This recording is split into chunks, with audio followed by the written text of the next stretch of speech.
Hello दोस्तों, मैं अरविंद कुमार आपका गुरुकुल इंस्टीट्यूट सूची में स्वागत करता हूं। दोस्तों, आज हम यूपी TSSC PT परीक्षा 2021 के लिए जो एग्जैक्ट 100% सिलेबस वाली क्लास कर रहे हैं, उसके अंतर्गत फ्रेंड्स आज हम लोग भारतीय संविधान एवं लोक प्रशासन जो आपके सिलेबस में सिलेबस नंबर 5 दिया गया है। फ्रेंड्स, अगर आप लोगों ने अपना यूपी TSSC का सिलेबस देखा होगा तो उसमें आपको जो सिलेबस नंबर 5 दिया गया है वह दिया गया है भारतीय संविधान एवं लोक प्रशासन। तो उसके अंतर्गत फ्रेंड्स हम लोग जो पहला टॉपिक है भारतीय संविधान की मुख्य विशेषताएं आपके सिलेबस में दिया गया है।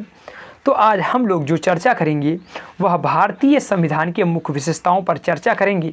तो फ्रेंड्स, आज की क्लास शुरू करने से पहले अगर अभी तक आपने क्लास को लाइक नहीं किया तो पहले आप लोग क्लास को लाइक कीजिए और शेयर कीजिए और चैनल को सब्सक्राइब कर बेल बटन अवश्य दबाएं, जिससे हमारी आने वाली सभी वीडियो के नोटिफिकेशन आपको नियमित रूप से मिल सके। और जी हाँ दोस्तों, अगर आपको इसका PDF चाहिए तो आपको गुरुकुल इंस्टीट्यूट सूची टेलीग्राम चैनल ज्वाइन करना होगा, जहां पर हम डेली बेसिस पर क्लासों की PDF प्रोवाइड कराते हैं।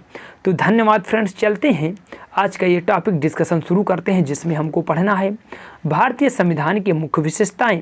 तो चलिए फ्रेंड्स शुरू करते हैं। फ्रेंड्स, आपको जो पहला पॉइंट दिया गया है कैबिनेट मिशन, वेरी इंपॉर्टेंट कीजिएगा फ्रेंड्स।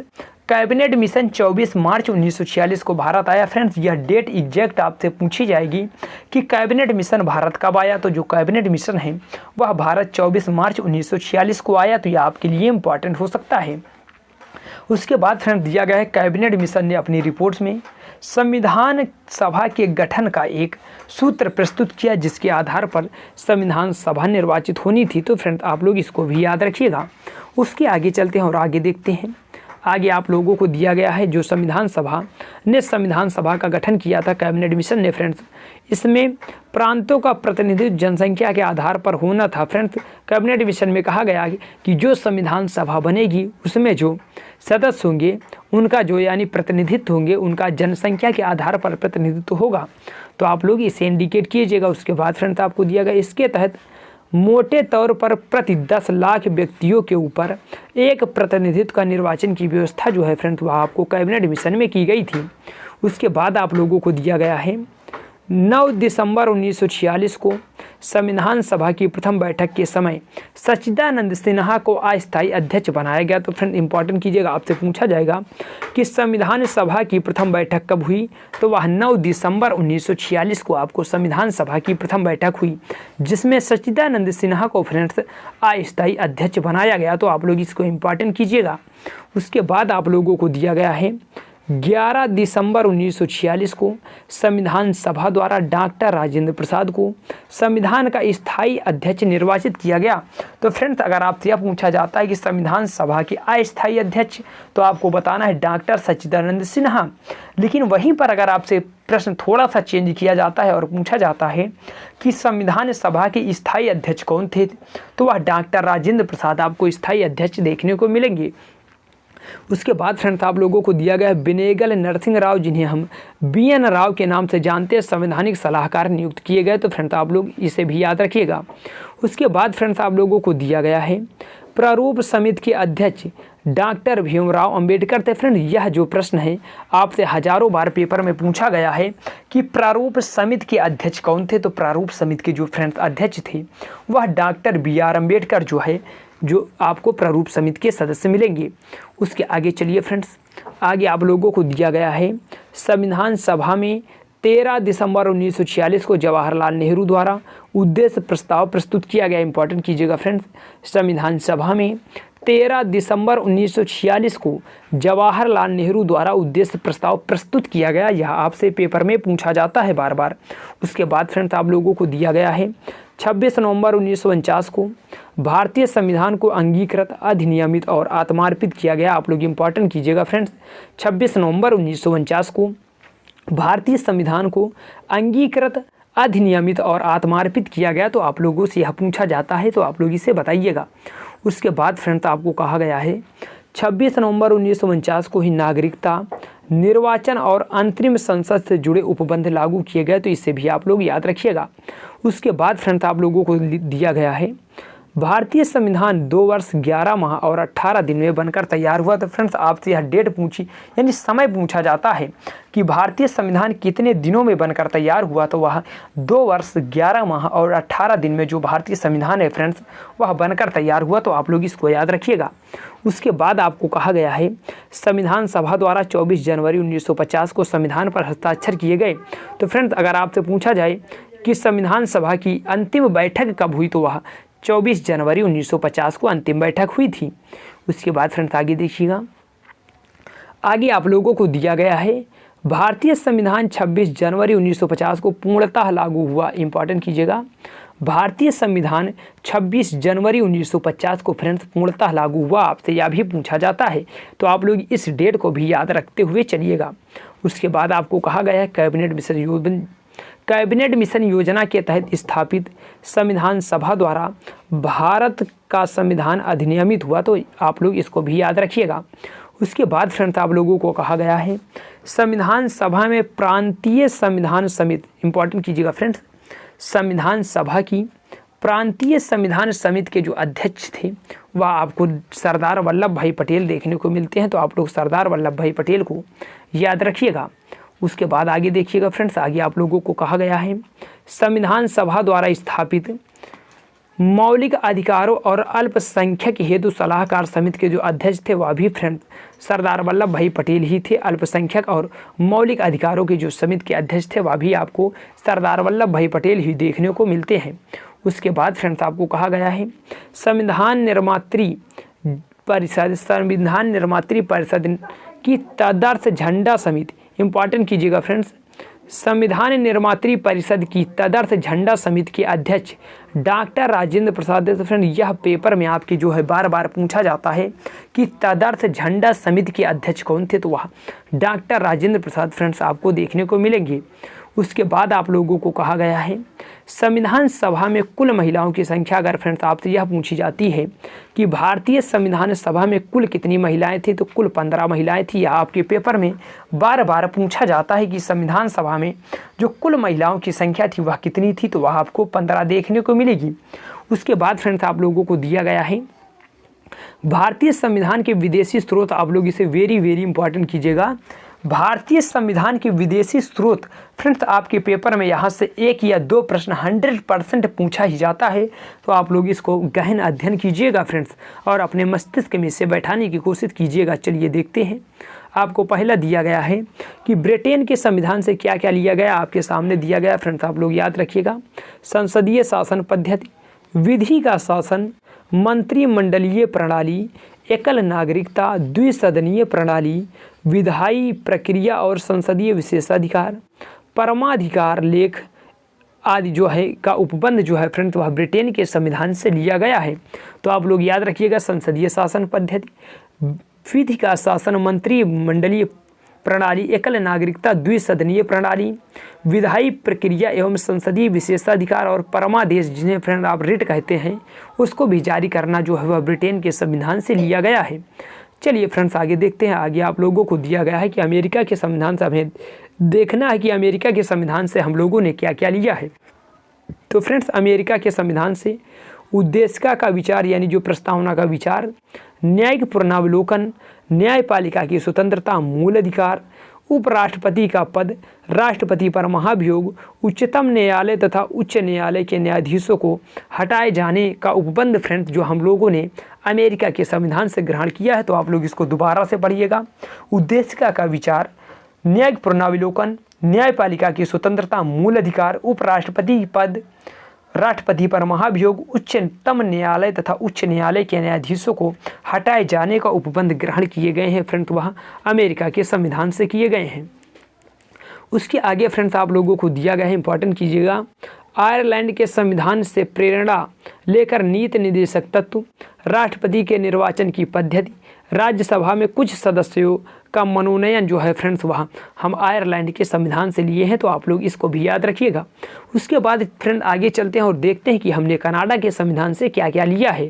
कनाडा के संविधान से जो हमने लिया है वह सशक्त केंद्र के साथ संघीय व्यवस्था, केंद्र द्वारा राज्यपालों की नियुक्ति, उच्चतम न्यायालय का परामर्शी न्याय निर्णयन अपशिष्ट शक्तियों का केंद्र में निहित होना आदि जो है फ्रेंड्स वह कनाडा के संविधान से ग्रहण किया गया है। तो आप लोग इसको भी याद रखिएगा। उसके बाद फ्रेंड्स आप लोगों को दिया गया है संसद के दोनों सदनों की संयुक्त बैठक, उद्देशिका की भाषा, व्यापार वाणिज्य और समागम की स्वतंत्रता, समवर्ती सूचियों की व्यवस्था फ्रेंड्स हम लोग ऑस्ट्रेलिया के संविधान से ग्रहण किए हैं। तो ऑस्ट्रेलिया के भी हम ऋणी हैं, तो आप लोग इसको भी ध्यान रखिएगा। उसके बाद फ्रेंड्स आपको दिया गया है जापान से विधि द्वारा स्थापित प्रक्रिया आप लोगों से खाली एक ही ली गई है। विधि द्वारा स्थापित प्रक्रिया जो है फ्रेंड्स वह जापान से ली गई है। और उसके बाद आप लोगों को दिया गया है दक्षिण अफ्रीका, इंपॉर्टेंट कीजिएगा। जो दक्षिण अफ्रीका फ्रेंड्स यहाँ से हमने संविधान संशोधन की व्यवस्था तथा राज्यसभा के सदस्यों को निर्वाचन जो है ग्रहण किया गया है फ्रेंड्स, वह आपको दक्षिण अफ्रीका से ग्रहण किया गया है। उसके आगे चलते हैं फ्रेंड्स और आगे देखते हैं। आगे आप लोगों को दिया गया है मूल कर्तव्य तथा प्रस्तावना में न्याय, यानी 3 प्रकार के फ्रेंड्स न्याय है, सामाजिक, आर्थिक और राजनीतिक न्याय के आदर्श आपको यहाँ से लिया गया। सोवियत संघ यानी रूस से लिया गया फ्रेंड्स। उसके बाद आपको इस बुक में नहीं दिया गया, आपसे बता दें कि जर्मनी के वीमर संविधान से हमने आपात उपबंध लिए हैं, तो वो भी आप लोग याद रखिएगा। उसके आगे चलते हैं फ्रेंड्स और आगे देखिएगा। आगे आप लोगों को कहा गया है डॉक्टर भीमराव अंबेडकर को भारतीय संविधान का निर्माता कहा जाता है। तो आप लोग फ्रेंड्स इंपॉर्टेंट कीजिएगा कि डॉक्टर भीमराव अंबेडकर को भारतीय संविधान का निर्माता कहा जाता है। यहाँ से आपके पेपर में जो है वह प्रश्न बनता है।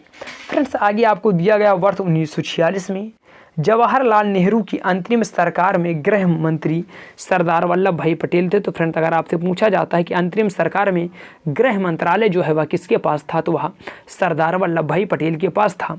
और फ्रेंड्स आप लोगों को दिया गया है 2 दिसंबर 1946 को अंतरिम मंत्रिमंडल ने शपथ लिया। तो फ्रेंड्स वह कब लिया, तो 2 सितंबर 1946 को अंतरिम मंत्रिमंडल ने शपथ लिया था। चलिए फ्रेंड्स आगे देखते हैं। और आगे आप लोगों को कहा गया है अबुल कलाम आज़ाद भारत के प्रथम शिक्षा मंत्री थे। फ्रेंड्स अगर आपसे पूछा जाए कि भारत के प्रथम शिक्षा मंत्री कौन थे, तो वह अबुल कलाम आज़ाद जो थे फ्रेंड्स वह भारत के प्रथम शिक्षा मंत्री हुए थे। उसके बाद आपको दिया गया केशवानंद भारती के वाद में सर्वोच्च न्यायालय द्वारा संविधान के आधारभूत ढांचे का सिद्धांत प्रतिपादित किया गया।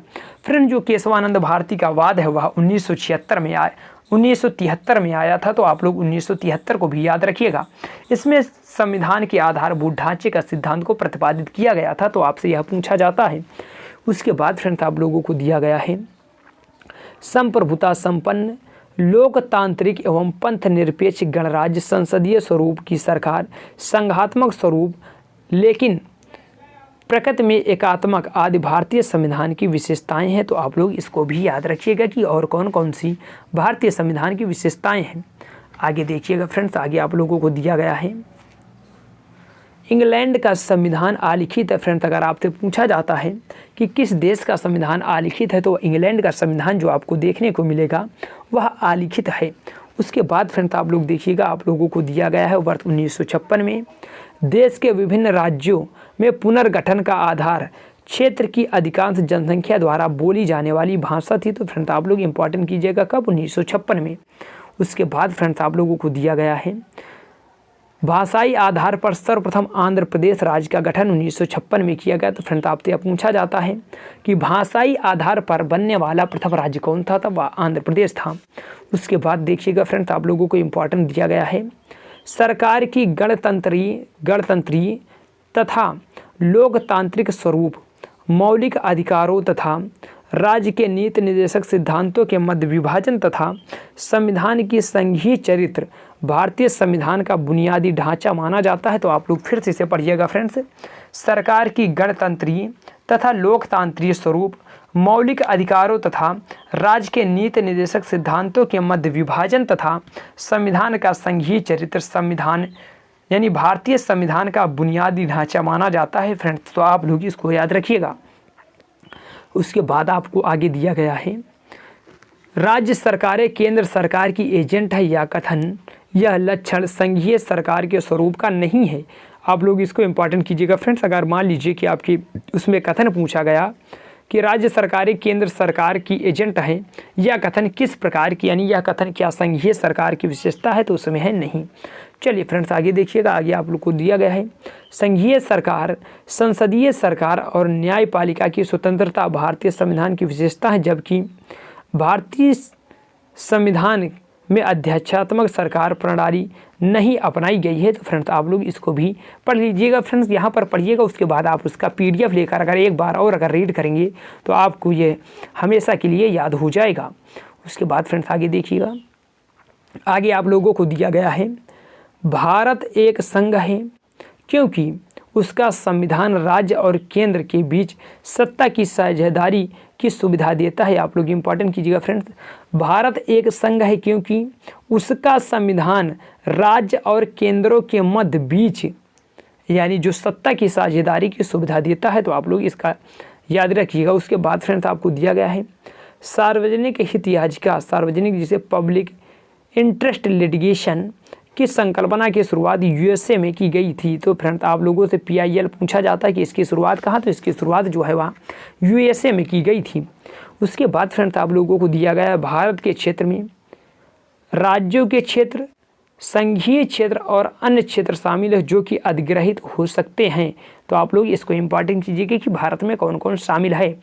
चलिए फ्रेंड्स आगे देखते हैं, और आगे आप लोगों को दिया गया है जवाहरलाल नेहरू संविधान सभा की संघ संविधान समिति के अध्यक्ष थे। तो आप लोगों से यह पूछा जाता है, तो आप लोग बताइएगा कि जवाहरलाल नेहरू संविधान सभा की संघ संविधान समिति के अध्यक्ष थे। तो फ्रेंड्स आप लोग इसको इम्पॉर्टेंट कीजिएगा।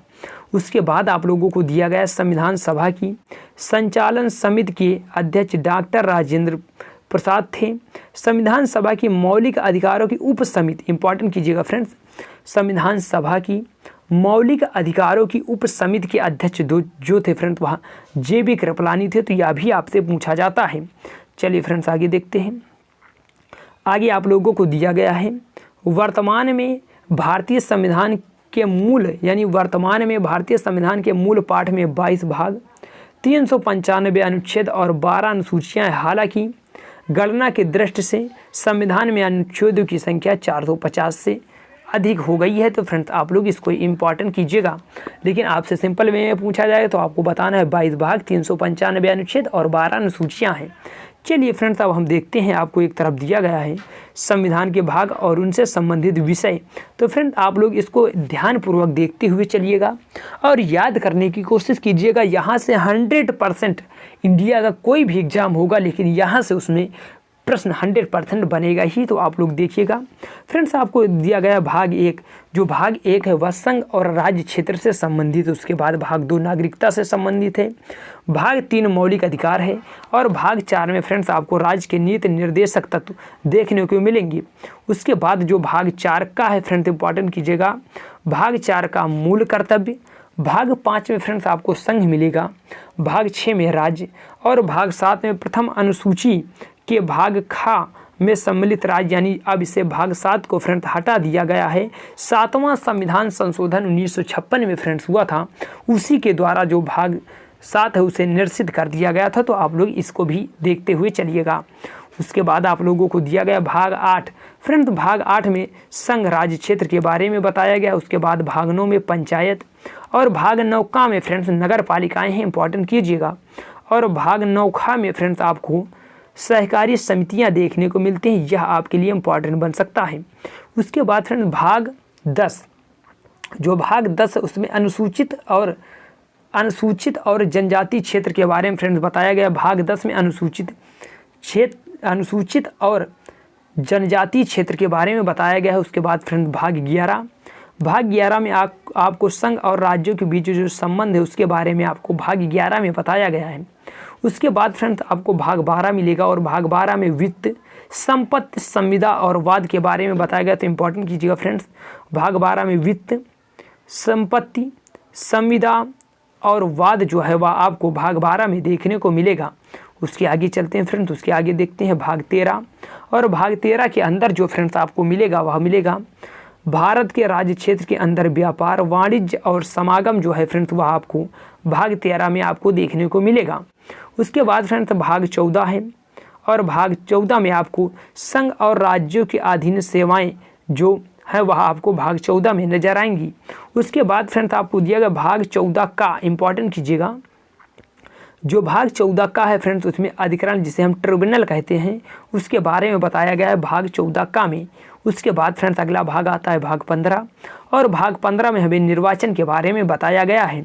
उसके बाद फ्रेंड देखिएगा भाग 16, और भाग 16 में लिखा गया है कुछ वर्गों के संबंध में विशेष उपबंध का प्रावधान करता है भाग 16।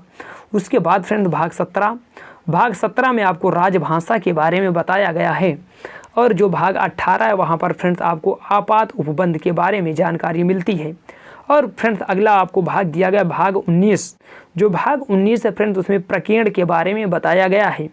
और उसके बाद फ्रेंड्स आप लोग देखिएगा भाग 20, जो भाग 20 है उसमें संविधान का संशोधन कैसे हो इसके बारे में जो बताया गया है वह भाग 20 में बताया गया है।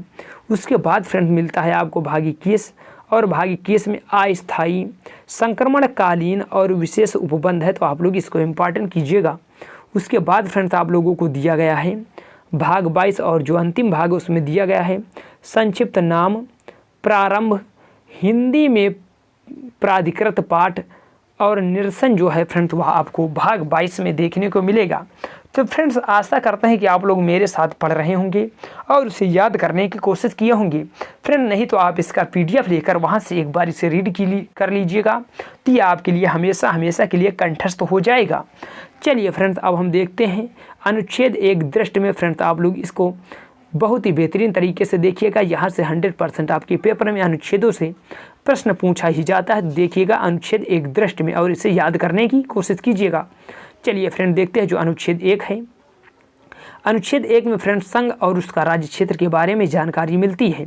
अनुच्छेद 2 में फ्रेंड्स नए राज्यों का प्रवेश कैसे हो उसके बारे में बताया गया है। अनुच्छेद 2 में नए राज्यों का प्रवेश या स्थापना, और फ्रेंड्स अनुच्छेद 3 में बताया गया है नए राज्यों का निर्माण और वर्तमान राज्य क्षेत्रों सीमाओं या नामों में परिवर्तन जो है फ्रेंड्स वह अनुच्छेद 3 के अंतर्गत किया जाता है। उसके बाद अगला इंपॉर्टेंट अनुच्छेद देखिएगा फ्रेंड्स अनुच्छेद 5, जो अनुच्छेद 5 है उसमें बताया गया है संविधान के प्रारंभ में नागरिकता। जो फ्रेंड्स अनुच्छेद 5 है वह आपके लिए इंपॉर्टेंट बनता है। अनुच्छेद 5 में संविधान के प्रारंभ में नागरिकता कैसे प्राप्त की जाएगी उसके बारे में बताया गया है। फिर फ्रेंड्स अगला इंपॉर्टेंट जो आर्टिकल बनता है वह बनता है अनुच्छेद 14, और अनुच्छेद 14 में आपको बताया गया है विधि के समक्ष समता का अधिकार।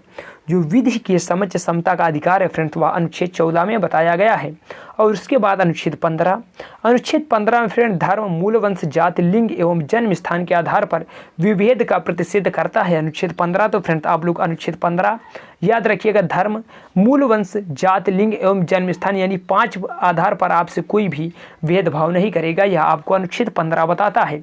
उसके बाद फ्रेंड्स आप लोगों को दिया गया है अनुच्छेद 16, और अनुच्छेद 16 में कहा गया है कि लोक नियोजन के विषय पर अवसर की समानता। इंपॉर्टेंट कीजिएगा फ्रेंड्स कि लोक नियोजन के विषय पर अवसर की समानता के बारे में जो आपको बताया गया है वह अनुच्छेद 16 में बताया गया है। उसके बाद फ्रेंड्स आप लोगों को अनुच्छेद 17 दिया गया है, और अनुच्छेद 17 में आप लोगों को दिया गया अस्पृश्यता का अंत यानी छुआछूत का अंत आपको अनुच्छेद 17 में बताया गया है। उसके बाद फ्रेंड्स आप लोगों को जो इम्पॉर्टेंट आर्टिकल बनता है वह बनता है अनुच्छेद 18, और अनुच्छेद 18 में आपको उपाधियों का अंत कैसे हो इसके बारे में बताया गया, उपाधियों का अंत। चलिए फ्रेंड देखते हैं अगला आर्टिकल जो महत्वपूर्ण है आर्टिकल 19। आर्टिकल 19 में फ्रेंड्स आपको बताएगा वाक स्वतंत्रता आदि विषयक कुछ अधिकारों का संरक्षण। तो वाक स्वतंत्र आदि विषयक कुछ अधिकारों का संरक्षण के बारे में फ्रेंड्स आपको आर्टिकल 19 में बताया गया है। उसके बाद फ्रेंड्स आप लोगों को आर्टिकल 20 के बारे में बताया गया है जो आपके लिए इंपॉर्टेंट बन सकता है। आर्टिकल 20 में आपको बताया गया अपराधों के लिए दोष सिद्ध के संबंध में संरक्षण। तो आप लोग इसको आर्टिकल 20 को फ्रेंड्स इंपॉर्टेंट कीजिएगा कि अपराधों के लिए दोष सिद्ध के संबंध में संरक्षण का जो फ्रेंड प्रावधान है वह आपको अनुच्छेद 20 में मिलेगा। उसके बाद जो अगला इंपॉर्टेंट महत्वपूर्ण है अनुच्छेद 21, जो अनुच्छेद 21 में है इसमें फ्रेंड्स कहा गया है कि प्राण और दैहिक स्वतंत्रता का संरक्षण, प्राण और दैहिक स्वतंत्रता का जो संरक्षण है फ्रेंड्स वह आपको आर्टिकल 21 में देखने को मिलेगा। और अगला इंपॉर्टेंट कीजिएगा आर्टिकल 19 का, जो आर्टिकल 19 का है फ्रेंड्स ये इसमें लिखा गया है कि 6 से 14 वर्ष तक के सभी बच्चों को निःशुल्क और अनिवार्य शिक्षा का अधिकार। तो आप लोग इंपॉर्टेंट कीजिएगा कि जो अनुच्छेद 21 इसमें लिखा गया 6 से 14 वर्ष तक के सभी बच्चों को निःशुल्क और अनिवार्य शिक्षा का अधिकार। तो चलिए फ्रेंड्स आगे देखते हैं, और आगे आप लोगों को लिखा गया है अनुच्छेद 22 जो कि आपके पेपर रिव्यू से महत्वपूर्ण हो सकता है। अनुच्छेद 22 में कहा गया कुछ दशाओं में गिरफ्तारी एवं निरोध से संरक्षण, इंपॉर्टेंट कीजिएगा कि कुछ दशाओं में गिरफ्तारी एवं निरोध से संरक्षण के बारे में उपबंध करता है अनुच्छेद 22। चलिए फ्रेंड देखते हैं अगला जो महत्वपूर्ण इंपॉर्टेंट है आर्टिकल आपके लिए। अगला आर्टिकल जो है वह है अनुच्छेद 23। अनुच्छेद 23 में फ्रेंड कहा गया है मानव दुर्व्यवहार एवं बलात्श्रम पर प्रतिषेध करता है। अनुच्छेद 23 इंपॉर्टेंट कीजिएगा फ्रेंड्स, मानव दुर्व्यवहार एवं बलात्श्रम का प्रतिषेध करता है अनुच्छेद 23। फिर फ्रेंड देखिएगा अगला इंपॉर्टेंट जो आर्टिकल है अनुच्छेद 24। अनुच्छेद 24 में कहा गया है कारखानों आदमी बालकों के नियोजन पर प्रतिषेध करता है। इंपॉर्टेंट कीजिएगा फ्रेंड्स, कारखानों आदमी बालकों के नियोजन का प्रतिषेध करता है अनुच्छेद 24। उसके बाद जो फ्रेंड्स अगला महत्वपूर्ण अनुच्छेद है अनुच्छेद 25। अनुच्छेद 25 में कहा गया अंतःकरण और धर्म के आबाद रूप से मानने की स्वतंत्रता, आचरण और प्रचार करने की स्वतंत्रता। फ्रेंड्स आपको बता दें कि इसी में सिखों को कृपाण रखने की भी स्वतंत्रता आर्टिकल 25 में ही मेंशन होती है, तो फ्रेंड्स आप लोग उसको भी याद रखिएगा। चलिए फ्रेंड देखते हैं अगला महत्वपूर्ण अनुच्छेद। अगला जो महत्वपूर्ण अनुच्छेद है वह है अनुच्छेद 29। और अनुच्छेद 29 में फ्रेंड्स कहा गया है कि अल्पसंख्यक वर्गों के हितों का संरक्षण, तो आप लोग इंपॉर्टेंट कीजिएगा अनुच्छेद 29। और अनुच्छेद 29 में कहा गया है कि अल्पसंख्यक वर्गों की हितों के संरक्षण के बारे में जो फ्रेंड्स बताता है वह आर्टिकल जो है 29 बताता है। उसके बाद जो महत्वपूर्ण और वेरी वेरी इंपॉर्टेंट कीजिएगा फ्रेंड्स अनुच्छेद 32। जो अनुच्छेद 32 है इसे संवैधानिक उपचारों का अधिकार जो है अनुच्छेद 32 में मेंशन है, संवैधानिक उपचारों का अधिकार। और इसी अनुच्छेद को फ्रेंड्स अनुच्छेद 32 को डॉक्टर BR अम्बेडकर ने संविधान की हृदय और आत्मा कहा है, तो आप लोग इसको भी याद रखिएगा। उसके बाद फ्रेंड्स आप लोगों को दिया गया है जो महत्वपूर्ण आर्टिकल बनता है अनुच्छेद 39। और अनुच्छेद 39 में आप लोगों को कहा गया है राज्य द्वारा अनुसरणीय, इंपॉर्टेंट कीजिएगा फ्रेंड्स, अनुच्छेद 39 में कहा गया है राज्य द्वारा अनुसरणीय कुछ नीति तत्व, तो आप लोगों से यह पूछा जा सकता है अनुच्छेद 39।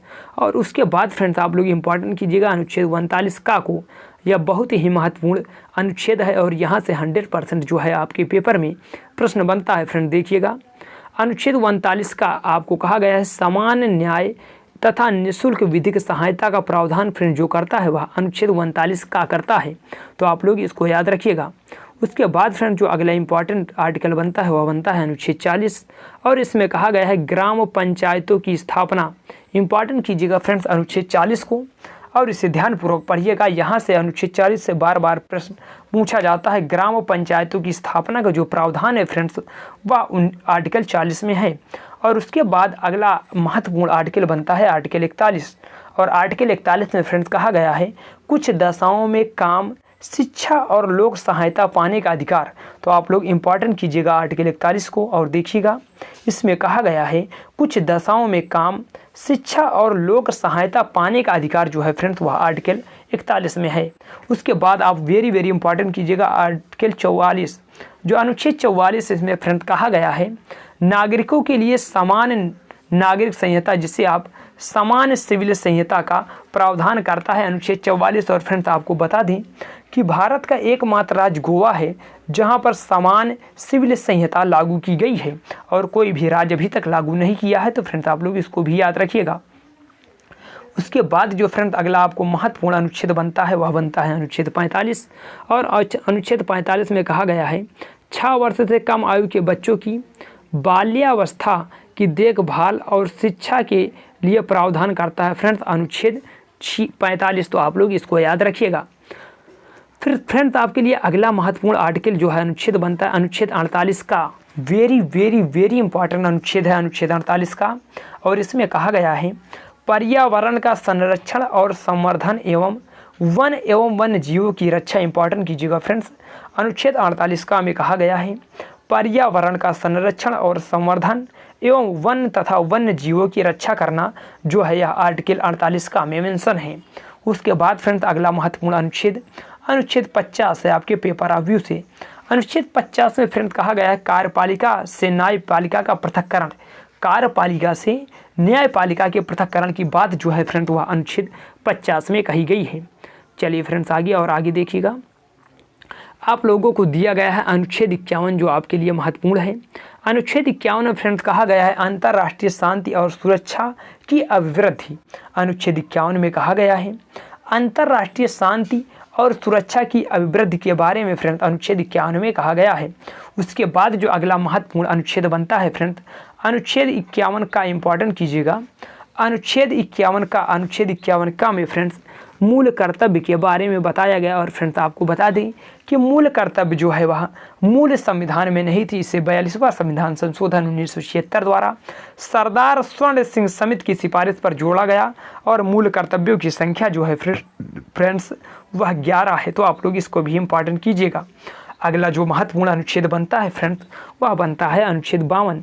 और अनुच्छेद 52 में कहा गया है कि भारत का राष्ट्रपति के बारे में जो फ्रेंड्स भारत का एक राष्ट्रपति होगा, यह अनुच्छेद 52 में बताया गया है। फ्रेंड्स अगला महत्वपूर्ण आर्टिकल देखिएगा अनुच्छेद 55। अनुच्छेद 55 में फ्रेंड्स आपको बताया गया राष्ट्रपति के निर्वाचन की पद्धति, इंपॉर्टेंट कीजिएगा। अनुच्छेद 55 में आपको बताया गया है राष्ट्रपति के निर्वाचन की पद्धति के बारे में, तो आप लोग इंपॉर्टेंट कीजिएगा। उसके बाद जो महत्वपूर्ण आर्टिकल बनता है वह बनता है अनुच्छेद 57। फ्रेंड जो अनुच्छेद 57 है उसमें लिखा गया है पुनर्निर्वाचन की पात्रता, यानी राष्ट्रपति पुनर्निर्वाचित हो सकता है, यह आर्टिकल 57 में मेंशन है। उसके बाद देखिएगा फ्रेंड्स अगला आर्टिकल 58 जो आपके लिए महत्वपूर्ण बनता है।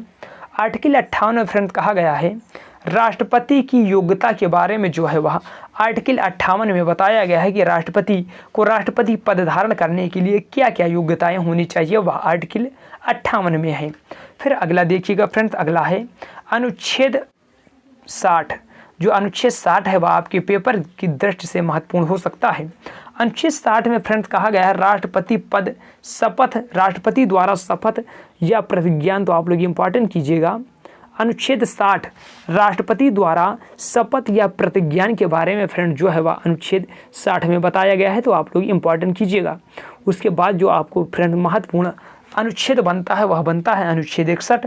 और अनुच्छेद 61 में फ्रेंड्स बताया गया है राष्ट्रपति पर चलाई जाने वाली महाभियोग की प्रक्रिया, इंपॉर्टेंट कीजिएगा अनुच्छेद 61 को। और अनुच्छेद 61 में याद रखिएगा राष्ट्रपति पर चलाई जाने वाली महाभियोग की प्रक्रिया फ्रेंड्स जो है वह अनुच्छेद 61 में आपको देखने को मिलेगी।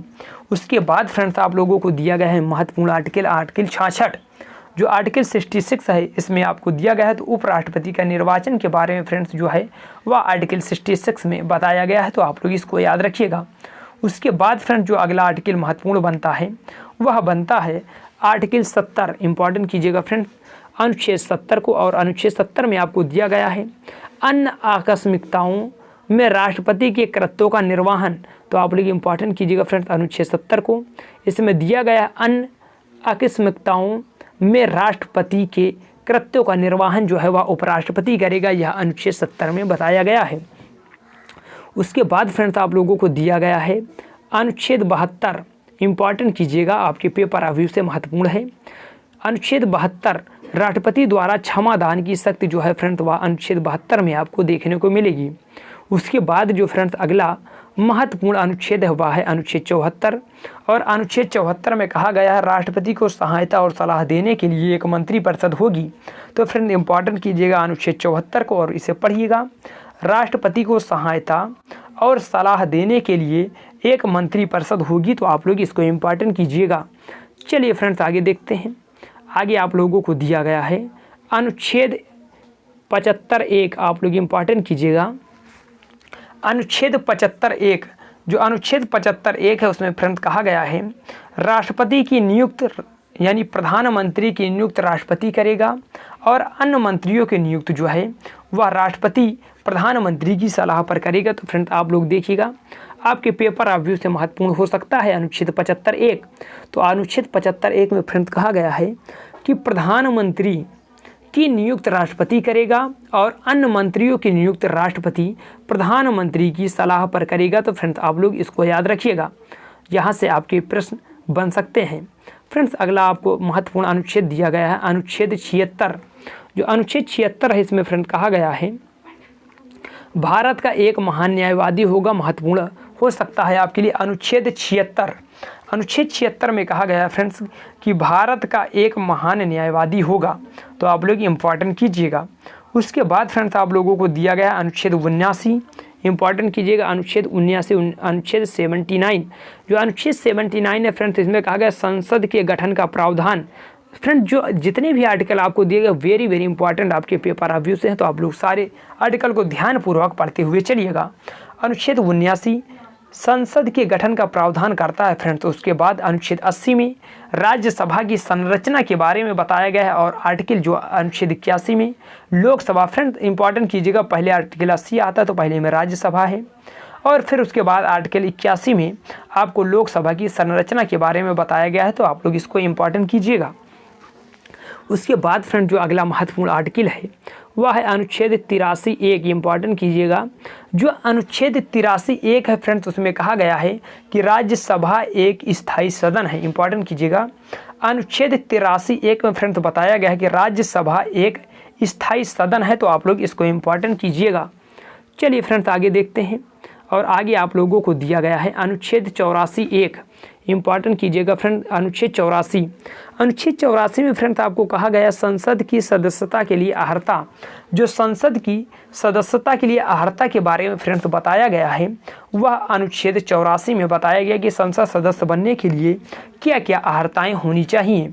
उसके बाद फ्रेंड्स आप लोगों को बताया गया है अनुच्छेद 85। अनुच्छेद 85 जो आपके लिए इम्पॉर्टेंट है। अनुच्छेद 85 में कहा गया है संसद का सत्र, सत्रावसान और विघटन। इंपॉर्टेंट कीजिएगा, संसद के सत्र, सत्रावसान और विघटन के बारे में फ्रेंड जो है वह अनुच्छेद 85 में बताया गया है, तो आप लोग इसको इंपॉर्टेंट कीजिएगा। उसके बाद फ्रेंड्स आप लोगों को कहा गया है जो आपके लिए इम्पॉर्टेंट अनुच्छेद हो सकता है वह है अनुच्छेद 101। इंपॉर्टेंट कीजिएगा, अनुच्छेद 101। अनुच्छेद 101 में कहा गया है लोकसभा अध्यक्ष द्वारा अपने निर्णय। इंपॉर्टेंट कीजिएगा फ्रेंड्स, अनुच्छेद 101 लोकसभा अध्यक्ष द्वारा अपने निर्णायक मत का प्रयोग पक्ष एवं विपक्ष के मत बराबर होने पर करना। यह कहा गया है कि अनुच्छेद 101 में फ्रेंड्स कहा गया है कि अगर लोकसभा अध्यक्ष, अगर मान लो कोई मतदान हो रहा है, उसमें अगर मत बराबर हो जाते तो वहाँ पर अपना निर्णायक मत दे सकता है। टाई होने की स्थिति पर अनुच्छेद 101 में यह जो बात है वह कही गई है। उसके बाद फ्रेंड जो अगला महत्वपूर्ण इंपॉर्टेंट बनता है अनुच्छेद, वह बनता है अनुच्छेद 108। इंपॉर्टेंट कीजिएगा, अनुच्छेद 108। और अनुच्छेद 108 में कहा गया कुछ दशाओं में दोनों सदनों की संयुक्त बैठक। इंपॉर्टेंट कीजिएगा फ्रेंड, संयुक्त अधिवेशन के बारे में जो बताया गया है वह अनुच्छेद 108 में बताया गया है, तो आप लोग इसको याद रखिएगा। उसके आगे चलते हैं फ्रेंड्स और आगे देखते हैं कि और कौन से महत्वपूर्ण आर्टिकल हो सकते हैं। फ्रेंड्स आपको जो अगला महत्वपूर्ण आर्टिकल दिया गया है वह दिया गया अनुच्छेद 109। जो अनुच्छेद 109 है फ्रेंड्स, उसमें आपको लिखा गया है धन विधेयक के संबंध में विशेष प्रक्रिया जो है, धन विधेयकों के संबंध में विशेष प्रक्रिया जो है फ्रेंड्स वह आपको अनुच्छेद 109 में देखने को मिलेगी, तो आप लोग इसको इंपॉर्टेंट कीजिएगा। और जो अनुच्छेद 110 है, इंपॉर्टेंट कीजिएगा फ्रेंड्स, जो अनुच्छेद 110 है उसमें धन विधेयक की परिभाषा आपको दी गई है। अनुच्छेद 110 में धन विधेयक की परिभाषा दी गई है। उसके बाद फ्रेंड्स आपको मिलेगा अगला आर्टिकल अनुच्छेद 111। अनुच्छेद 111 में संसद के दोनों सदनों द्वारा पारित विधेयक को राष्ट्रपति की अनुमति। इंपॉर्टेंट कीजिएगा फ्रेंड्स, संसद के दोनों सदनों द्वारा पारित विधेयक को राष्ट्रपति की अनुमति जो है वह अनुच्छेद 111 में आपको दिया गया है। उसके बाद जो फ्रेंड्स अगला इंपॉर्टेंट आर्टिकल बनता है अनुच्छेद 112। और अनुच्छेद 112 में आपको वार्षिक वित्तीय विवरण के बारे में, जिसे आप लोग सामान्य शब्दों में बजट कहते हैं, तो बजट का जो प्रावधान है सर, जो अनुच्छेद 112 में लिखा गया है वह बजट का नाम वार्षिक वित्तीय विवरण लिखा गया है फ्रेंड, तो आप लोग इसको इंपॉर्टेंट कीजिएगा। उसके बाद जो अनुच्छेद 112 के बाद आपके लिए जो महत्वपूर्ण अनुच्छेद बनता है फ्रेंड्स वह है अनुच्छेद 117। जो अनुच्छेद 117 है फ्रेंड्स, उसमें लिखा गया है वित्त विधेयकों के बारे में विशेष उपबंध। यानी फ्रेंड्स कौन से विधेयक वित्त विधेयक है, कौन से नहीं है, उनके बारे में जो विशेष प्रावधान या उपबंध करता है वह अनुच्छेद जो है 117 करता है, तो आप लोग इसको इंपॉर्टेंट कीजिएगा। चलिए फ्रेंड्स आगे चलते हैं और आगे देखते हैं अगला महत्वपूर्ण अनुच्छेद। अगला जो महत्वपूर्ण अनुच्छेद है वह है 122। और अनुच्छेद 122 में फ्रेंड्स कहा गया है न्यायालयों द्वारा संसद की कार्रवाइयों की जांच न किया जाना। इंपॉर्टेंट कीजिएगा फ्रेंड्स, अनुच्छेद 122 में कहा गया है न्यायालयों द्वारा संसद की कार्रवाइयों की जांच ना किया जाना या अनुच्छेद जो है 122 में मेंशन है। उसके बाद फ्रेंड्स आप लोगों को दिया गया है अनुच्छेद 123, इंपॉर्टेंट कीजिएगा, अनुच्छेद 123, जो अनुच्छेद 123 है फ्रेंड्स उसमें दिया गया है संसद के विश्रांति काल में अध्यादेश प्रख्यापित करने की राष्ट्रपति की शक्ति, इंपॉर्टेंट कीजिएगा फ्रेंड्स, संसद की विश्रांति काल में अध्यादेश प्रख्यापित करने की राष्ट्रपति की जो शक्ति है फ्रेंड्स वह अनुच्छेद 123 में आपको देखने को मिलेगी, तो आप लोग इसको इंपॉर्टेंट कीजिएगा। उसके बाद फ्रेंड्स आप लोगों को दिया गया है अनुच्छेद 124, जो अनुच्छेद 124 है उसमें कहा गया उच्चतम न्यायालय की स्थापना और गठन। तो अनुच्छेद 124 फ्रेंड्स उच्चतम न्यायालय की स्थापना और गठन का प्रावधान करता है अनुच्छेद 123-24, तो आप लोग इंपॉर्टेंट कीजिएगा अनुच्छेद 124 को। और फिर हम देखते हैं कि अगला जो आर्टिकल अनुच्छेद 129 है वह भी आपके लिए महत्वपूर्ण है, तो उसको भी आप लोग देखिएगा। अनुच्छेद 129 में फ्रेंड्स कहा गया है कि उच्चतम न्यायालय एक अभिलेख न्यायालय होना, तो आप लोग इंपॉर्टेंट कीजिएगा फ्रेंड्स अनुच्छेद 129 को। और अनुच्छेद 129 में कहा गया उच्चतम न्यायालय का अभिलेख न्यायालय होना, जो वह है अनुच्छेद 129 में कहा गया है, तो फ्रेंड्स आप लोग इसको इंपॉर्टेंट कीजिएगा। उसके बाद फ्रेंड्स जो अगला इंपॉर्टेंट आर्टिकल बनता है वह बनता है अनुच्छेद 137, और अनुच्छेद 137 में फ्रेंड्स कहा गया है उच्चतम न्यायालय की पुनरावलोकन की शक्ति, इंपॉर्टेंट कीजिएगा फ्रेंड्स, उच्चतम न्यायालय की पुनरावलोकन की शक्ति जो है फ्रेंड्स वह आपको अनुच्छेद 137 में देखने को मिलेगी, तो आप लोग इसको इंपॉर्टेंट कीजिएगा कि उच्चतम न्यायालय की पुनरावलोकन की शक्ति। चलिए फ्रेंड्स आगे देखते हैं, और आगे आप लोगों को जो महत्वपूर्ण आर्टिकल बनता है वह बनता है अनुच्छेद 143। अनुच्छेद 143 में फ्रेंड कहा गया है उच्चतम न्यायालय से परामर्श करने की राष्ट्रपति की शक्ति, इंपॉर्टेंट कीजिएगा फ्रेंड्स अनुच्छेद 143 को। और अनुच्छेद 143 में कहा गया है उच्चतम न्यायालय से परामर्श करने की शक्ति जो है राष्ट्रपति की शक्ति फ्रेंड्स वह अनुच्छेद 143 में मेंशन हुई है फ्रेंड्स। उसके बाद जो आपको महत्वपूर्ण आर्टिकल बनता है वह बनता है अनुच्छेद 148, इंपॉर्टेंट कीजिएगा अनुच्छेद 148 में फ्रेंड्स कहा गया है भारत का नियंत्रक एवं महालेखा परीक्षक, इंपॉर्टेंट कीजिएगा फ्रेंड्स, भारत का नियंत्रक एवं महालेखा परीक्षक जो वह है वह आपको अनुच्छेद 148 में देखने को मिलेगा। उसके बाद फ्रेंड्स आप लोगों को कहा गया अनुच्छेद 155, और अनुच्छेद 155 में राज्यपाल की नियुक्ति का प्रावधान आपको दिया गया है। उसके आगे फ्रेंड्स चलिएगा और देखिएगा अगला महत्वपूर्ण अनुच्छेद। अगला महत्वपूर्ण अनुच्छेद आपके लिए बनता है अनुच्छेद 161, और अनुच्छेद 161 में फ्रेंड्स कहा गया है क्षमा आदि की और कुछ मामलों में दंडादेश के निलंबन, परिहार या लघुकरण की राज्यपाल की शक्ति। तो फ्रेंड्स आप लोग इंपॉर्टेंट कीजिएगा क्षमा आदि की कुछ मामलों में दंडादेश के निलंबन, परिहार या लघुकरण की राज्यपाल की शक्ति फ्रेंड्स वह अनुच्छेद 161 में मेंशन है, तो आप लोग इसको याद रखिएगा। उसके बाद जो अगला अनुच्छेद महत्वपूर्ण बनता है फ्रेंड्स वह बनता है अनुच्छेद 164। तो फ्रेंड्स आप लोग अनुच्छेद 164 को याद रखिएगा।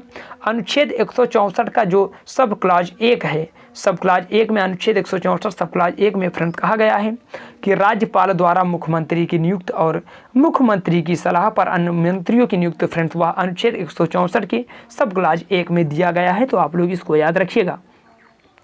उसके बाद फ्रेंड्स आप लोगों को दिया गया है अनुच्छेद 165, और अनुच्छेद 165 आपके लिए इम्पॉर्टेंट बन सकता है फ्रेंड्स, और उसमें बताया गया है कि राज्य का महाधिवक्ता, इंपॉर्टेंट कीजिएगा फ्रेंड्स अनुच्छेद 165 राज्य का महाधिवक्ता, तो आप लोग इसको इम्पॉर्टेंट कीजिएगा। उसके आगे चलते हैं फ्रेंड्स और आगे देखते हैं अनुच्छेद 169 जो आपके लिए महत्वपूर्ण बनता है वह क्या कहता है आपसे। अनुच्छेद 169 में कहा गया है राज्यों में विधान परिषदों का उत्साधन या सृजन, इंपॉर्टेंट कीजिएगा फ्रेंड्स अनुच्छेद 169 राज्यों में विधान परिषदों का उत्साधन या सृजन करना वह अनुच्छेद 169 के अंतर्गत ही आता है, तो फ्रेंड्स आप लोगों से इम्पॉर्टेंट बन जाता है। अगला जो फ्रेंड महत्वपूर्ण अनुच्छेद है वह है अनुच्छेद 174। जो अनुच्छेद 174 है वह आपके लिए महत्वपूर्ण बन सकता है फ्रेंड। अनुच्छेद 174 में कहा गया है राज्यपाल द्वारा राज्य विधानमंडल के समय समय पर सत्र बुलाने, उसका सत्रावसान करने तथा विघटन यानी विधानसभा को विघटित करने का अधिकार जो है फ्रेंड्स वह 174 के अंतर्गत राज्यपाल को प्राप्त है, तो आप लोग इससे इंपॉर्टेंट कीजिएगा। फ्रेंड चलिए आगे और आगे देखिएगा अगला महत्वपूर्ण अनुच्छेद जो अगला महत्वपूर्ण अनुच्छेद है फ्रेंड्स वहाँ आपसे बनता है अनुच्छेद 200। अनुच्छेद 200 में फ्रेंड्स कहा गया है राज्यपाल द्वारा विधेयकों पर अनुमति देना या अनुमति रोक लेना या राष्ट्रपति के विचार के लिए आरक्षित कर लेना या राज्यपाल की शक्ति है फ्रेंड, और यह अनुच्छेद 200 के अंतर्गत राज्यपाल को प्राप्त है। तो आप लोग इसको इम्पोर्टेंट कीजिएगा फ्रेंड्स। जो अनुच्छेद 200 के बाद अगला महत्वपूर्ण अनुच्छेद है वह है अनुच्छेद 201। और अनुच्छेद 201 में कहा गया है फ्रेंड्स राज्यपाल द्वारा राष्ट्रपति के विचार के लिए आरक्षित विधेयक, जो अनुच्छेद 201 है उसमें कहा गया है राज्यपाल द्वारा राष्ट्रपति के विचार के लिए आरक्षित विधेयक जो है वह अनुच्छेद 201 में फ्रेंड्स बताया गया है। तो आप लोग इसको याद रखिएगा। उसके बाद चलिए फ्रेंड्स आगे और आगे देखिए कि अगला महत्वपूर्ण अनुच्छेद क्या होता है। अगला महत्वपूर्ण अनुच्छेद फ्रेंड्स आपको दिया गया अनुच्छेद 213 वेरी वेरी वेरी इंपॉर्टेंट है। अनुच्छेद 213 जितना कहे उतना आपके लिए ये कम है, बहुत ही महत्वपूर्ण है फ्रेंड्स। इसमें आपको अनुच्छेद 213 में कहा गया है विधानमंडल के विश्रांत काल में राज्यपाल को अध्यादेश जारी करने की शक्ति फ्रेंड्स, अगर आपको राष्ट्रपति के अध्यादेश जारी करने की शक्ति पूछी जाए तो वह अनुच्छेद 123 में है, और राज्यपाल की जो अध्यादेश जारी करने की शक्ति है वह अनुच्छेद 213 में आपको देखने को मिलेगी। उसके बाद फ्रेंड्स अगला आर्टिकल जो महत्वपूर्ण है वह है आर्टिकल 214, और 214 आप लोग याद रखिएगा। आर्टिकल 214 में फ्रेंड्स कहा गया है राज्यों के लिए एक उच्च न्यायालय, इंपॉर्टेंट कीजिएगा, राज्यों के लिए उच्च न्यायालय के बारे में फ्रेंड्स बताया गया है अनुच्छेद नंबर 214 में। और उसके बाद फ्रेंड्स आप लोग इंपॉर्टेंट कीजिएगा जो अगला महत्वपूर्ण आर्टिकल है अनुच्छेद 215। अनुच्छेद 215 में फ्रेंड्स कहा गया है कि उच्च न्यायालयों का अभिलेख न्यायालय होना फ्रेंड, जो उच्चतम न्यायालय वह 129 के अंतर्गत है, और जो उच्च न्यायालय वह 215 के अंतर्गत एक अभिलेखी न्यायालय है। तो आप लोग इसका इम्पोर्टेंट कीजिएगा। उसके बाद फ्रेंड्स अगला महत्वपूर्ण आर्टिकल है अनुच्छेद 216, और अनुच्छेद 216 में फ्रेंड्स कहा गया है उच्च न्यायालयों का गठन, यानी उच्च न्यायालयों का गठन जो है वह अनुच्छेद 216 के अंतर्गत ही फ्रेंड्स किया जाता है। तो चलिए फ्रेंड देखते हैं अगला महत्वपूर्ण आर्टिकल। अगला महत्वपूर्ण आर्टिकल है अनुच्छेद 217, और अनुच्छेद 217 में आपसे फ्रेंड्स कहा गया है उच्च न्यायालय के न्यायाधीशों के नियुक्त और उनके पद की शर्तें जो है वह अनुच्छेद 217 में बताई गई हैं। उच्च न्यायालय के न्यायाधीशों की नियुक्त और उनके पद की शर्तें जो है फ्रेंड्स वह अनुच्छेद 217 में बताई गई हैं। और फ्रेंड्स अब चलते हैं आगे और आगे देखते हैं कि अगला जो महत्वपूर्ण आर्टिकल है वह है 226। जो महत्वपूर्ण अनुच्छेद है वह है 226। अनुच्छेद 226 में फ्रेंड कहा गया है उच्च न्यायालय को रिट जारी करने की शक्ति, उच्च न्यायालय को रिट जारी करने की शक्ति फ्रेंड जो है वह है अनुच्छेद 226 में। तो आप लोग इसको इम्पोर्टेंट कीजिएगा। उसके बाद फ्रेंड्स आप लोगों को दिया गया है अगला आर्टिकल, और जो अनुच्छेद 231 है वह आपके लिए महत्वपूर्ण हो सकता है। अनुच्छेद 231 में फ्रेंड्स कहा गया है 2 या 2 से अधिक राज्यों के लिए एक ही उच्च न्यायालय की स्थापना, बहुत ही महत्वपूर्ण अनुच्छेद है फ्रेंड 231। इसमें कहा गया है 2 या 2 से अधिक राज्यों के लिए एक ही उच्च न्यायालय की स्थापना जो है संसद कर सकती है। तो फ्रेंड्स आप लोग इंपॉर्टेंट कीजिएगा अनुच्छेद 231 को। चलिए फ्रेंड्स आगे देखिए, और जो अगला महत्वपूर्ण अनुच्छेद है वह है 233, और 233 में फ्रेंड्स कहा गया है जिला न्यायाधीशों के नियुक्त। जो अनुच्छेद 233 आपके लिए महत्वपूर्ण बनता है, अनुच्छेद 233 में फ्रेंड्स कहा गया है कि जिला न्यायाधीशों की नियुक्ति के बारे में जो प्रावधान है वह अनुच्छेद 233 में ही किया गया है। तो आप लोग इम्पोर्टेंट कीजिएगा। चलिए फ्रेंड देखिएगा अगला महत्वपूर्ण अनुच्छेद, अनुच्छेद 239 का इम्पोर्टेंट कीजिएगा फ्रेंड्स। अनुच्छेद 243 का आपके लिए बहुत ही महत्वपूर्ण है। इसमें दिल्ली के संबंध में विशेष उपबंध इंपॉर्टेंट कीजिएगा फ्रेंड्स। आपसे पूछा जाएगा कि दिल्ली के संबंध में विशेष उपबंध का दर्जा किस अनुच्छेद से प्राप्त है। तो अनुच्छेद 239 का जो क्लाज का सब क्लाज का है उसमें जो है या इसके बारे में विशेष प्रावधान किया गया है। चलिए फ्रेंड देखिएगा अगला महत्वपूर्ण अनुच्छेद, अनुच्छेद 241, और 241 में फ्रेंड कहा गया संघ राज्य क्षेत्रों के लिए उच्च न्यायालय, यानी जो केंद्र शासित प्रदेश है फ्रेंड उसके लिए उच्च न्यायालय की जो बात है वह अनुच्छेद 241 में कही गई है। तो आप लोग इसको भी याद रखिएगा।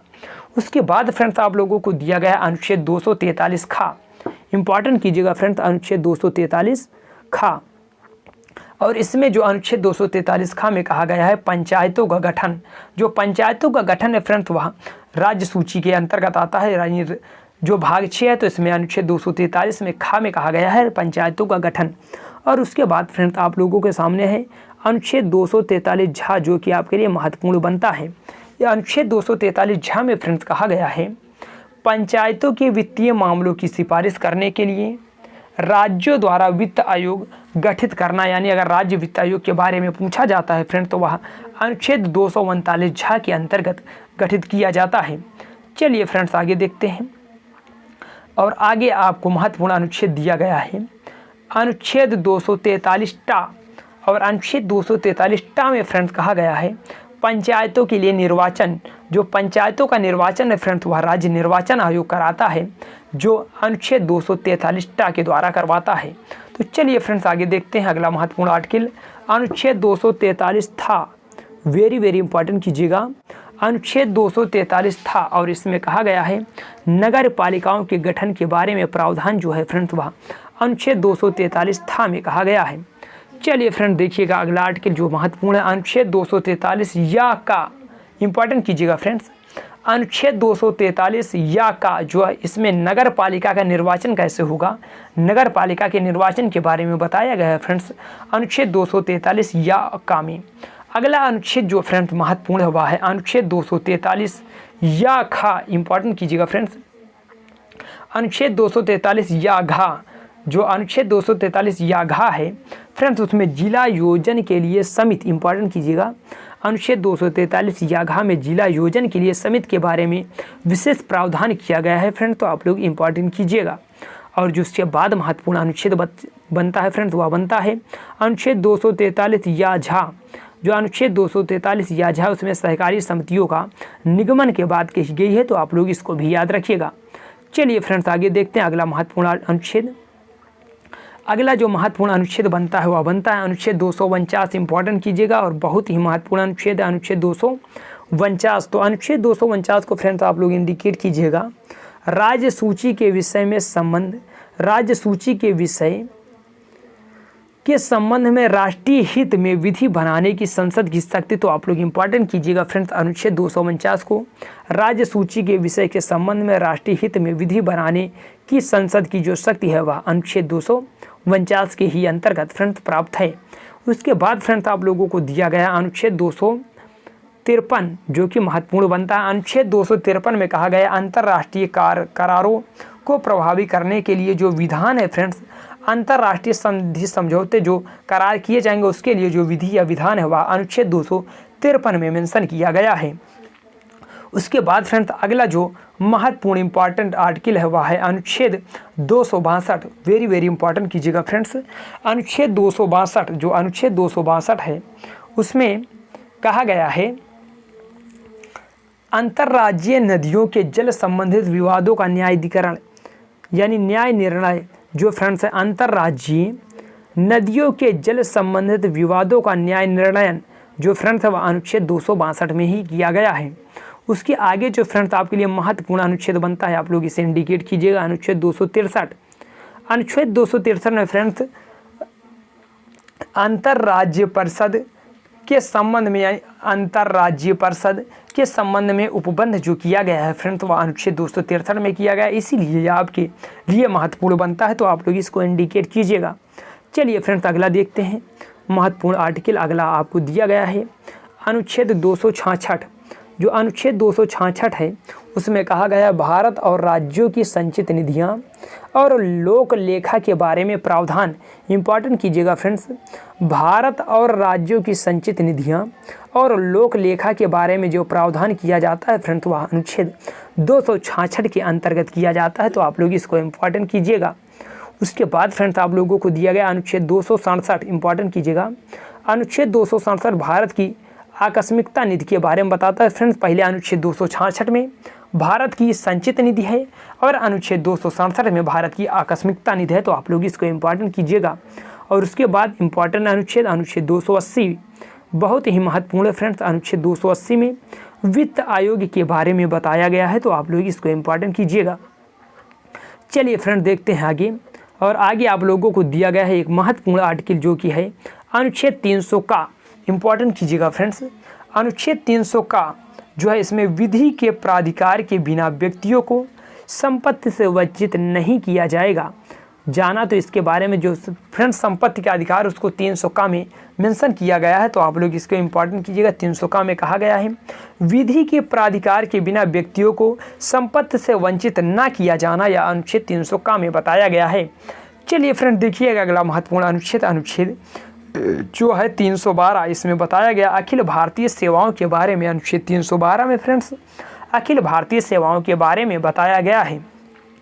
और उसके बाद जो अगला महत्वपूर्ण आर्टिकल है अनुच्छेद 315, जो फ्रेंड्स इंडिकेट कीजिएगा। अनुच्छेद 315 में बताया गया है संघ और राज्यों के लिए लोक सेवा आयोग, इंपॉर्टेंट कीजिएगा। संघ और राज्यों के लिए लोक सेवा आयोग के बारे में फ्रेंड्स अनुच्छेद 315 में बताया गया है। अगला जो फ्रेंड्स महत्वपूर्ण आर्टिकल है वह है अनुच्छेद 324, और अनुच्छेद 324 में निर्वाचनों के अधीक्षण, निर्देशन और नियंत्रण का निर्वाचन आयोग में निहित होना बताया गया है। तो फ्रेंड्स आपके लिए जो अनुच्छेद 324 है यह महत्वपूर्ण बनता है, तो आप लोग इसको भी याद रखिएगा। उसके आगे फ्रेंड्स आप लोगों को दिया गया है अनुच्छेद 326, वेरी इंपॉर्टेंट कीजिएगा अनुच्छेद 326 को। और इसमें कहा गया है लोकसभा और राज्यों की विधानसभाओं के लिए निर्वाचनों का वयस्क मताधिकार के आधार पर होना। फ्रेंड्स आपको कहा गया है अनुच्छेद 326 में लोकसभा और राज्यों की विधानसभाओं के लिए निर्वाचनों का वयस्क मताधिकार के आधार पर होना, जो यह बताया गया है, यह अनुच्छेद 326 में बताया गया है, तो आप लोग इसको इम्पॉर्टेंट कीजिएगा। चलिए फ्रेंड देखिएगा अगला महत्वपूर्ण आर्टिकल जो बनता है वह बनता है अनुच्छेद 330, और अनुच्छेद 330 में कहा गया फ्रेंड्स लोकसभा में अनुसूचित जाति एवं अनुसूचित जनजातियों के लिए सीटों का आरक्षण। फ्रेंड्स लोकसभा में कहा गया है, तो आप लोग इम्पॉर्टेंट कीजिएगा अनुच्छेद 330। उसके आगे फ्रेंड्स आप लोगों को दिया गया है अनुच्छेद 331, जो अनुच्छेद 331 से वेरी इंपॉर्टेंट है। इसमें कहा गया है लोकसभा में आंग्ल भारतीय समुदाय का प्रतिनिधित्व, इंपॉर्टेंट कीजिएगा, लोकसभा में आंग्ल भारतीय समुदाय का प्रतिनिधित्व 104वें संविधान संशोधन अधिनियम 2019 द्वारा निरसन का प्रावधान। फ्रेंड्स जो अनुच्छेद 331 में कहा गया था कि लोकसभा में आंग्ल भारतीय समुदाय का प्रतिनिधित्व से जो है फ्रेंड्स 104वां संविधान संशोधन जो कि 2019 में हो उसके द्वारा इसे हटा दिया गया है, तो आप लोग इससे इंपॉर्टेंट कीजिएगा। चलिए फ्रेंड देखिएगा अगला महत्वपूर्ण अनुच्छेद है अनुच्छेद 332।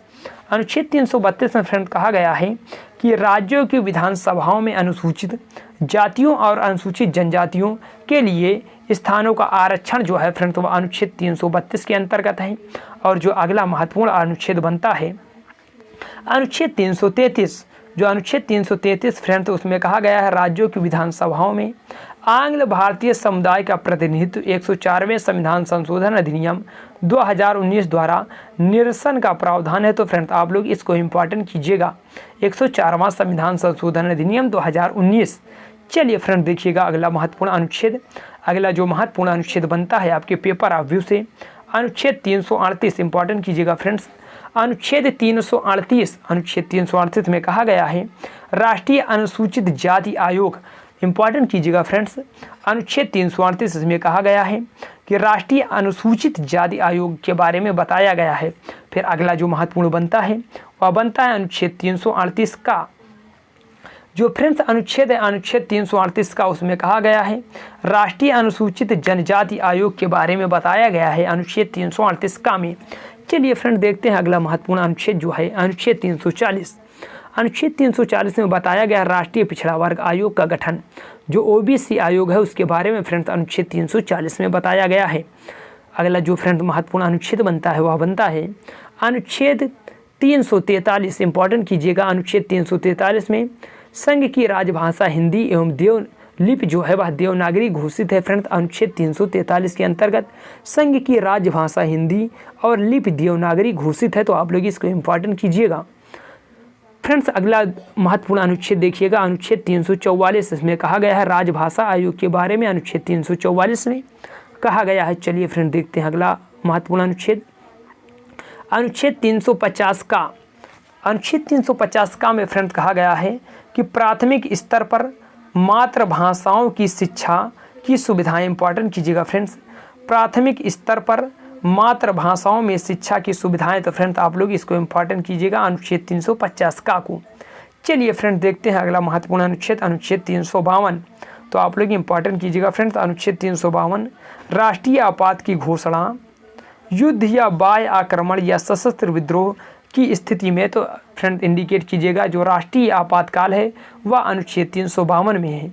और जो अगला महत्वपूर्ण अनुच्छेद बनता है वह बनता है अनुच्छेद 356। तो फ्रेंड्स इंपॉर्टेंट कीजिएगा अनुच्छेद 356 को, और इसमें कहा गया है राज्यों की विधान यानी राज्यों में संवैधानिक तंत्र के विफल हो जाने की दशा में जो उपबंध यानी राष्ट्रपति शासन के बारे में फ्रेंड्स बताया गया है अनुच्छेद 356 में, तो आप लोग इसको इंपॉर्टेंट कीजिएगा। उसके बाद फ्रेंड्स महत्वपूर्ण अनुच्छेद बनता है अनुच्छेद 360। अनुच्छेद 360 में वित्तीय आपातकाल घोषित करने का प्रावधान के बारे में फ्रेंड्स बताया गया है अनुच्छेद 360 में।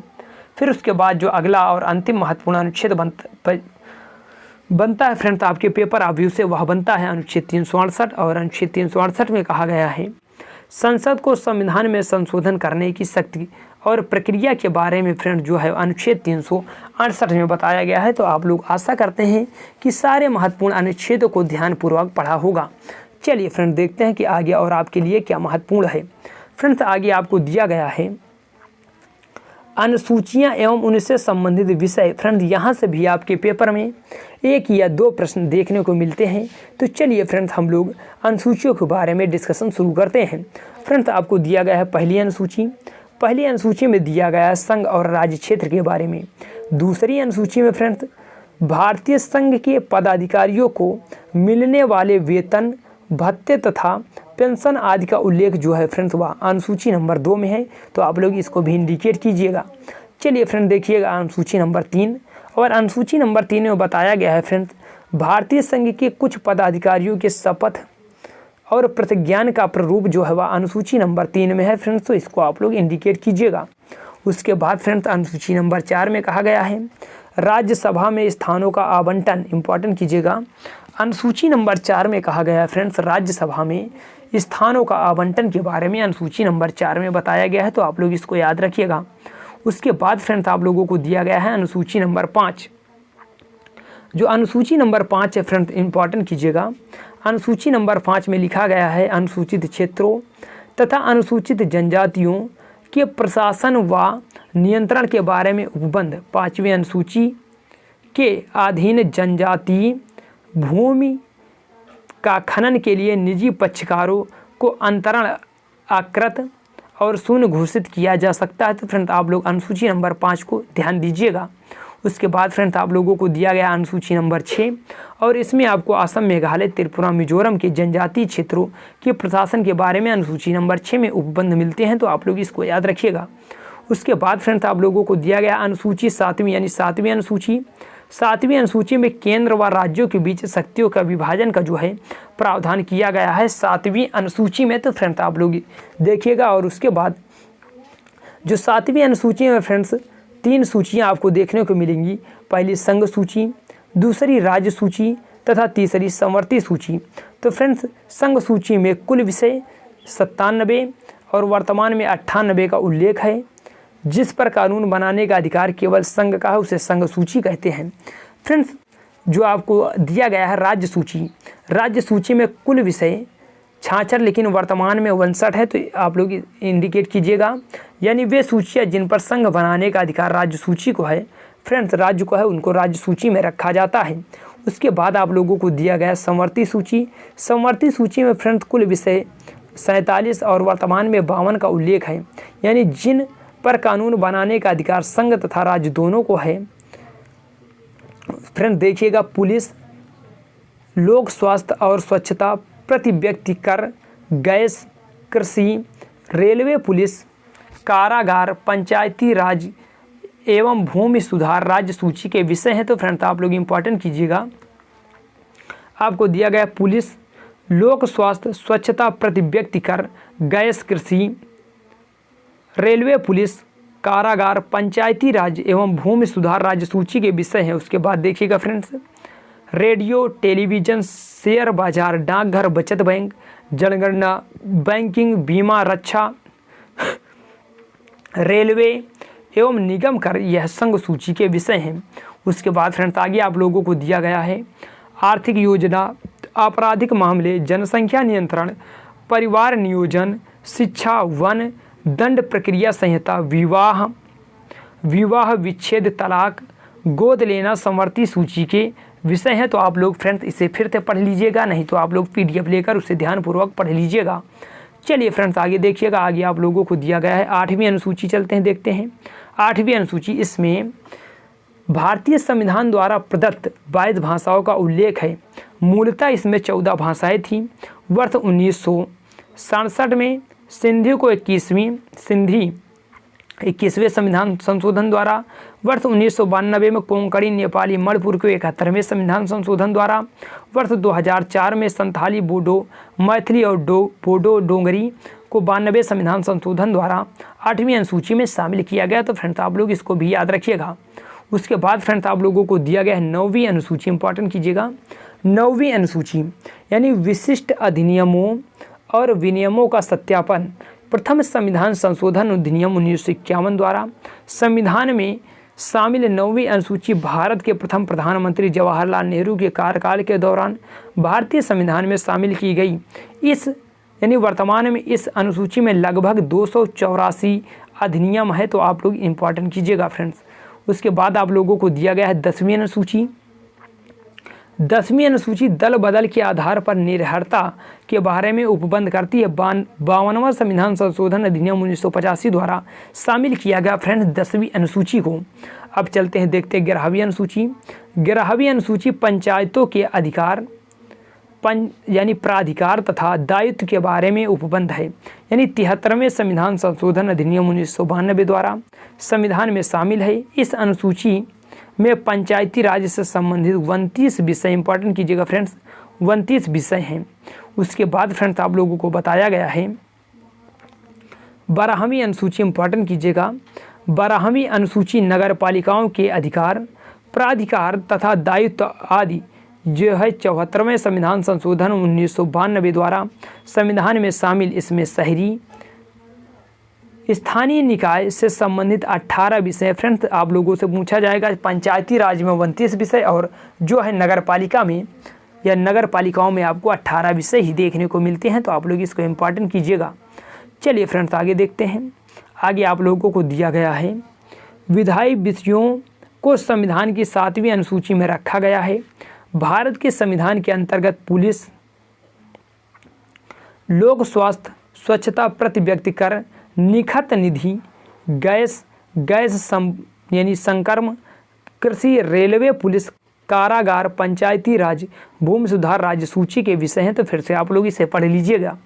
चलिए फ्रेंड्स आगे देखते हैं। आगे आप लोगों को दिया गया रेडियो, टेलीविज़न, शेयर बाजार, डाकघर, बचत बैंक, जनगणना, बैंकिंग, बीमा, रक्षा, रेलवे एवं निगम कर संघ सूची के विषय हैं। तो आप लोगों से फ्रेंड्स ये विषय पूछे जाते हैं, तो इसीलिए आप लोगों को याद करवाया जा रहा है। उसके बाद फ्रेंड्स आप लोगों को दिया गया आर्थिक योजना, आपराधिक मामले, जनसंख्या नियंत्रण और परिवार नियोजन, शिक्षा, वन, दंड प्रक्रिया, विवाह विच्छेद एवं गोद लेना संवर्ती सूची के विषय हैं। तो आप लोग इसको भी याद रखिएगा। उसके बाद फ्रेंड्स आप लोगों को दिया गया है भारत में अपशिष्ट शक्तियाँ संघीय सरकार को प्रदान है। इंपॉर्टेंट कीजिएगा फ्रेंड्स। भारत की यानी भारत का संविधान अपशिष्ट शक्तियों यानी संघीय सरकार को प्रदान करता है। तो आप लोग इसको इम्पॉर्टेंट कीजिएगा। उसके आगे फ्रेंड्स आप लोगों को दिया गया है अनुच्छेद 343 हिंदी को भारत की राजभाषा घोषित करता है। फ्रेंड्स अगर भारत की राष्ट्रीय भाषा पूछी जाए तो वह कोई नहीं है, राजभाषा हिंदी है। चलिए फ्रेंड्स आगे देखिएगा। आगे आपको दिया गया है भारत की उद्देशिका के अनुसार भारत राज्य हर एक व्यक्ति के सम्मान की रक्षा करेगा। इस उद्देश्य की पूर्ति प्रत्येक व्यक्ति के लिए उचित एवं मानवोचित कार्य परिस्थिति की उपलब्ध कराकर ही की जाएगी। तो आप लोग इसे इम्पॉर्टेंट कीजिएगा, यह संविधान में मेंशन किया गया है। उसके बाद फ्रेंड्स आप लोगों को दिया गया है प्रस्तावना के अनुसार भारत की सही नामावली संपूर्ण प्रभुत्व संपन्न समाजवादी पंथ निरपेक्ष लोकतंत्रात्मक गणराज्य। तो आप लोग इसको भी इम्पॉर्टेंट कीजिएगा। उसके बाद फ्रेंड्स आप लोगों को दिया गया है संविधान की उस उद्देशिका में एक बार 42वां संविधान संशोधन अधिनियम 1976 द्वारा संशोधन किया गया है। तो अब हम लोग फ्रेंड्स देखेंगे कि यह संशोधन किया गया तो इसमें प्रस्तावना में क्या क्या जोड़े गए। तो फ्रेंड्स आप लोगों को दिया गया है 42वें संविधान संशोधन के द्वारा संविधान की उद्देशिका में समाजवादी, पंथ निरपेक्ष एवं अखंडता शब्द जोड़े गए। तो फ्रेंड्स ध्यान दीजिएगा, समाजवादी, पंथ निरपेक्ष और अखंडता शब्द ये जोड़े गए हैं, तो आप लोग इसको इम्पॉर्टेंट कीजिएगा। उसके बाद फ्रेंड्स आप लोगों को दिया गया है भारत के प्रथम प्रधानमंत्री की नियुक्ति गवर्नर जनरल द्वारा की गई थी, तो आप लोग इसको इम्पॉर्टेंट कीजिएगा। उसके बाद फ्रेंड्स आप लोगों को दिया गया है संसदीय प्रणाली में द्विसदनीय का मतलब यानी 2 सदन, उच्च सदन और निम्न सदन हो तो उसे द्विसदनीय कहा जाता है। फ्रेंड्स आप लोगों को अगला दिया गया है सरकार की संसदीय स्वरूप का सबसे अनिवार्य विशेषता संसदीय संप्रभुता है। तो फ्रेंड्स आप लोग इसको इम्पॉर्टेंट कीजिएगा कि सरकार की संसदीय रूप की सबसे अनिवार्य विशेषता संसदीय संप्रभुता है। तो फ्रेंड्स आप लोग इसको इम्पॉर्टेंट कीजिएगा।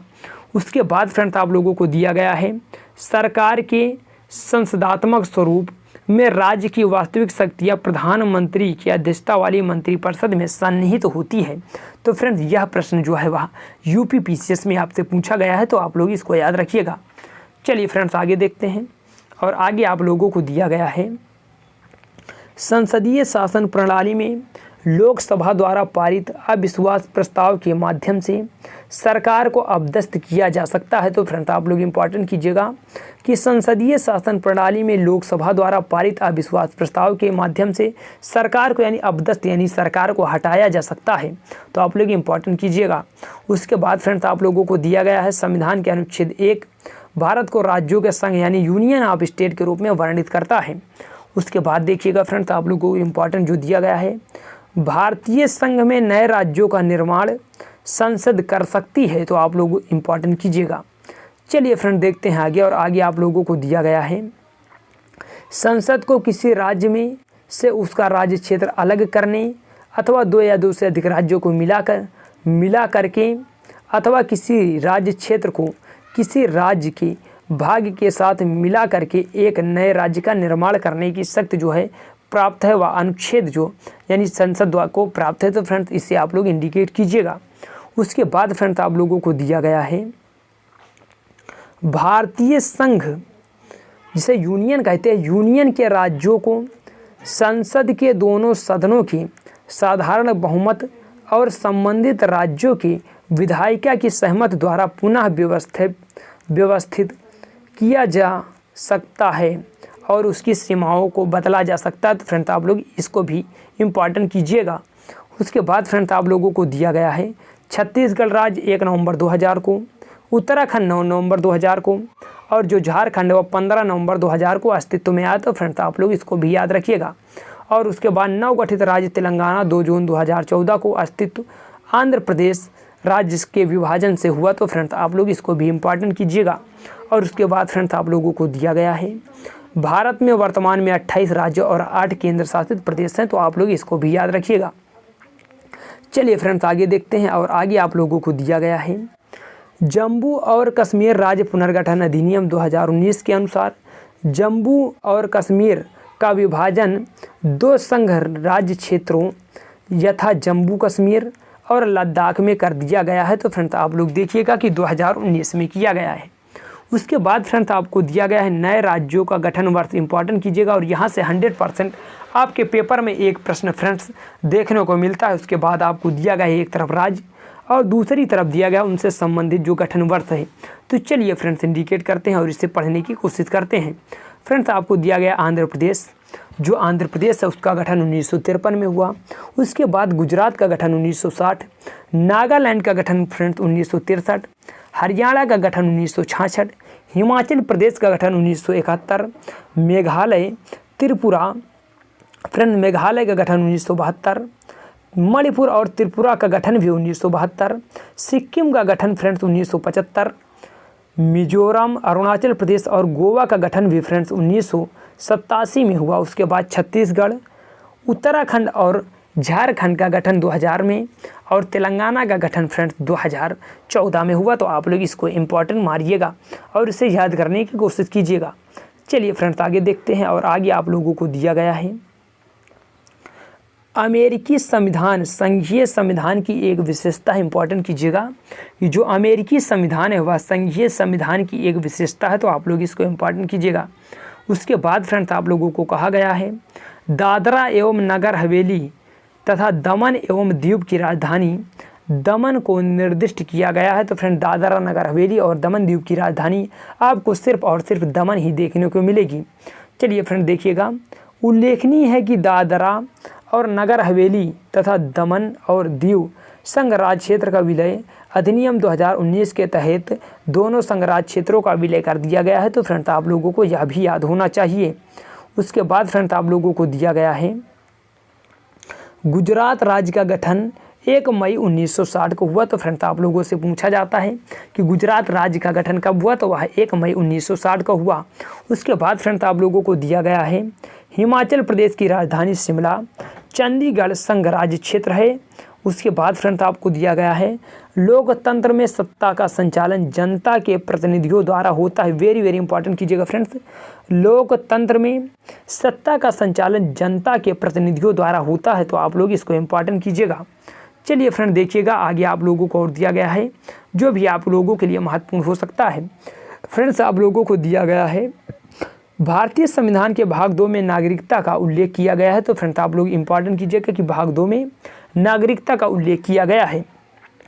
उसके बाद फ्रेंड्स आप लोगों को दिया गया है भारतीय नागरिकता अधिनियम 1955 द्वारा भारतीय नागरिकता प्राप्त की जा सकती है, पहला जन्म से, दूसरा रक्त संबंध या वंश परंपरा से, तीसरा रजिस्ट्रीकरण से, चौथा देशीकरण एवं पांचवा जो है कृषि यानी किसी भूभाग के सम्मिलित द्वारा। तो फ्रेंड्स इसको आप लोग याद रखिएगा।